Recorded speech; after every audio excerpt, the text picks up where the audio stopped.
Selamat datang kembali. Oke, hari ini kita langsung aja ya, kita bahas materi yang menarik nih dari Anda.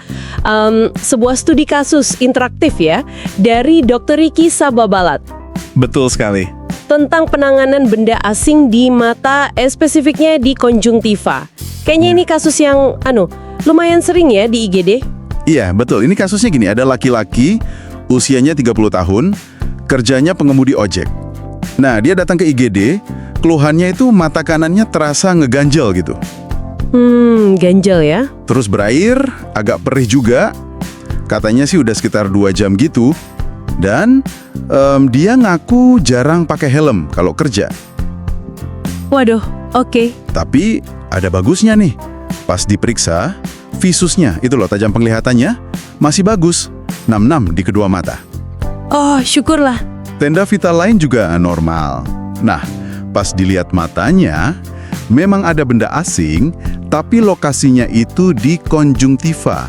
Jadi di selaput bening yang di luar itu, bukan di kornea, bukan di bagian hitamnya. Oke, datanya cukup jelas ya di awal. Nah, dengan kondisi pasien kayak gini nih, apa dong langkah yang paling pas, yang paling tepat buat dokter jaga IGD?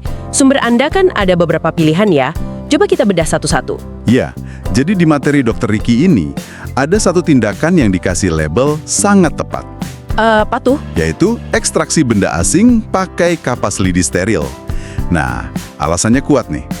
Ini tindakan definitif, langsung ngambil bendanya gitu kan, kalau letaknya cuma di permukaan konjungtiva.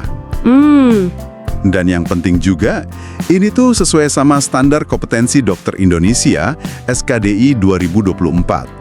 Nanti kita singgung dikit lah soal levelnya. Oke. Artinya, dokter umum di IGD itu ya memang diharapkan bisa nanganin kasus kayak gini sampai tuntas, sekaligus ya buat mencegah komplikasi, kayak infeksi atau luka yang lebih parah.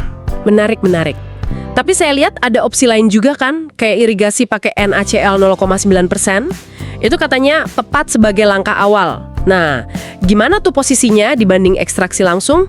Perlu dicoba dulu nggak sih irigasi ini? Nah, irigasi itu bagus ya, sebagai langkah awal yang nggak invasif. Dicoba dulu, apalagi kalau bendanya kelihatan kecil banget, atau kayak debu gitu, gampang lepas lah istilahnya. Tujuannya kan buat ngebilas. Iya. Tapi, studi kasus ini juga ngingetin kalau bendanya agak nempel atau ukurannya lumayan gitu, ya irigasi aja seringnya nggak cukup. Oh gitu. Jadi irigasi itu tepat sebagai upaya awal. Tapi kalau nggak berhasil, ya tetap ekstraksi mekanis pakai kapas lidi steril yang udah dibasahin NaCl atau anestesi tetes, jadi pilihan utama yang lebih pasti. Gitu. Oke, paham. Nah, terus gimana sama pilihan yang malah dianggap nggak tepat? Misalnya, langsung aja dirujuk ke spesialis mata. Kenapa itu kurang tepat? Bukannya kalau sama spesialis lebih aman ya? Nah, ini nyangkutnya ke sistem layanan sama kompetensi dokter. Jadi buat kasus yang spesifik kayak gini, ya benda asing cuma di konjungtiva di permukaan, terus visusnya normal, kalau langsung dirujuk itu dianggapnya kurang pas sebagai tindakan awal. Kenapa tuh? Alasannya, yaitu tadi, kasus ini masuknya level kompetensi 4 di SKDI 2024 buat dokter umum. Oh, level 4 ya? Iya, artinya dokter umum itu udah dilatih, dan emang diharapkan bisa diagnosis dan nanganin kasus ini sendiri sampai selesai di puskesmas atau IGD. Rujukan itu baru kepikiran kalau ada penyulit.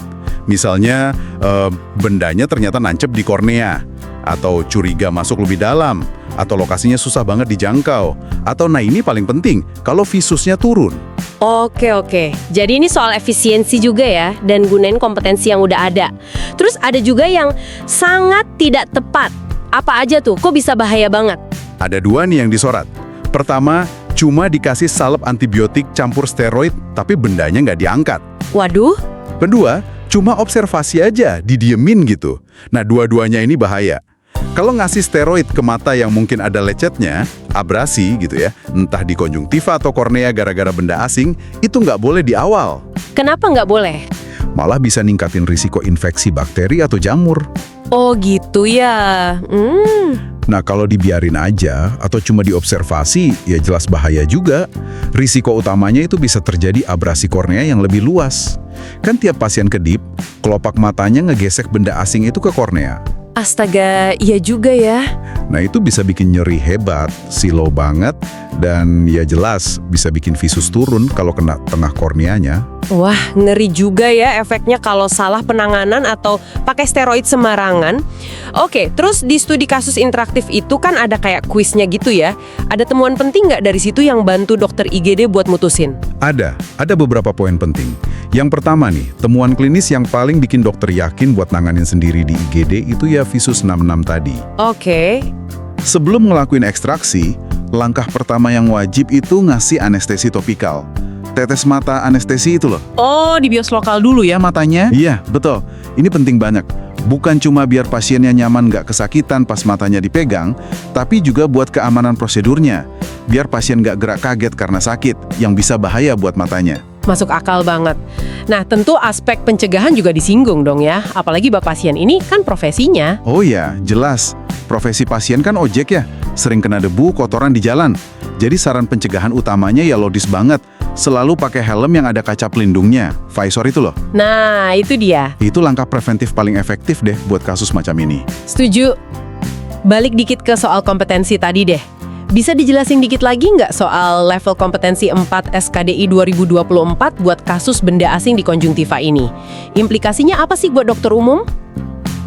Oke, jadi SKDI 2024 itu ngasih klasifikasi benda asing di konjungtiva ini level kompetensi 4. Ini level paling tinggi lah dalam skala kompetensi buat dokter umum. Paling tinggi ya? Ya, artinya dokter lulusan pendidikan kedokteran di Indonesia itu diharapkan, atau malah harus ya, bisa mendiagnosis masalah ini secara mandiri, terus melakukan penata laksanaannya juga sampai tuntas, secara mandiri juga. Wow, oke. Ini nyakup diagnosis, ngelakuin prosedur ekstraksinya yang aman, ngasih obat setelahnya kalau perlu, misalnya tetes antibiotik kalau ada lecet, sama edukasi pasien juga.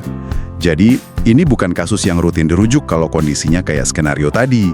Cuma di permukaan, visus bagus, nggak ada komplikasi. Kemampuan ini penting banget buat efektivitas layanan di garda depan. Baiklah. Jadi kesimpulan dari pembahasan materi Dr. Riki Sababalat ini udah cukup jelas ya. Kalau ada benda asing di permukaan konjungtiva, terus visus pasien masih oke banget, tindakan paling pas ya diambil langsung sama dokter umum di IGD. Betul. Tentunya diawali anestesi tetes dulu. Ini efektif dan sesuai standar kompetensi. Dan yang penting diingat juga, jangan kasih steroid di awal dan jangan ditunda-tunda ngangkat bendanya. Wah, ini benar-benar nunjukin peran penting dokter di lini pertama ya. Tepat sekali. Nah, ini mungkin bisa jadi pemicu pertanyaan lanjutan yang menarik nih buat Anda renungkan. Oh ya, apa tuh?